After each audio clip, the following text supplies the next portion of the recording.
नंदुरबार जिल्ह्यामधल्या पाचोरा बारी गावामधल्या आष्टी सर्कलमध्ये झालेल्या मुसळधार पावसाच्या पाण्यामध्ये 3 जण मृत्युमुखी पडलेले आहेत, ते वाहून गेले तर 2 जण गंभीर आहेत। या पुराच्या पाण्यामध्ये 8 जण वाहून गेल्याची माहिती समोर येते।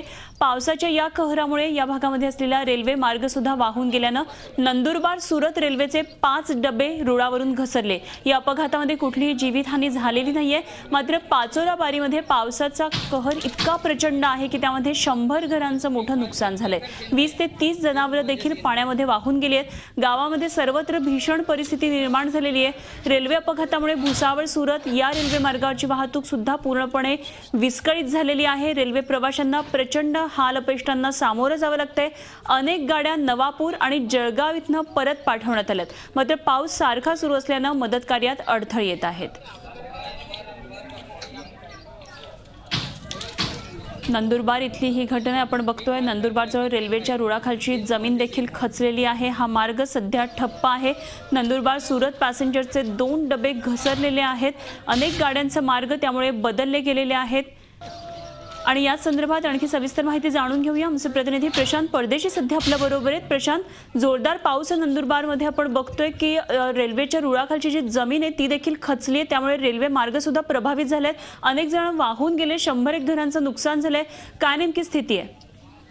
निश्चितच अनुपमा, पाचोरा बारी हे जे गाव आहे या परिसरातल्या आष्टी सर्कलमध्ये रात्री अतिवृष्टी झालेली आहे। 350 मिलीमीटर पाऊस त्या ठिकाणी झालेला आहे आणि रात्री झोपेच्या याच्यात असताना, पूर्ण गाव झोपेत असताना त्यावेळेस अचानक आलेल्या या पावसाच्या पुरामुळे 6 जण वाहून गेलेले होते। त्याच्यापैकी 3घांचा मृत्यू झालेला आहे, तर 3 जण जखमी झालेले आहेत। त्यांच्यावरती सरकारी रुग्णालयात उपचार सुरू आहे। या पावसामुळे जवळपास 100 घरांचं नुकसान झालेलं आहे आणि 20 ते 30 जनावरं या पावसामध्ये वाहून गेलेली आहेत। आणि जळगाव ते सुरत या दरम्यानची जी रेल्वे वाहतूक आहे ती पूर्णपणे ठप्प झालेली आहे आणि 2 ते 3 दिवस ही वाहतूक पूर्ण ठप्प राहणार आहे। आणि यामुळे जे रेल्वे प्रवासी आहेत त्यांना प्रचंड त्रासाला सामोरे जावं लागतं आहे।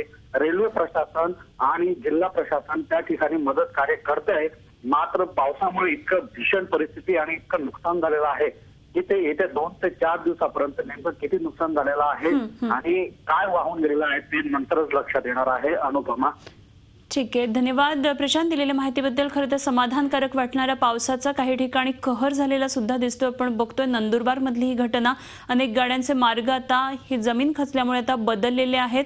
नंदुरबारमध्ये अशा प्रकारे जोरदार पाऊस कोसळतोय। झी 24 तास रहा एक पाऊल पुढे।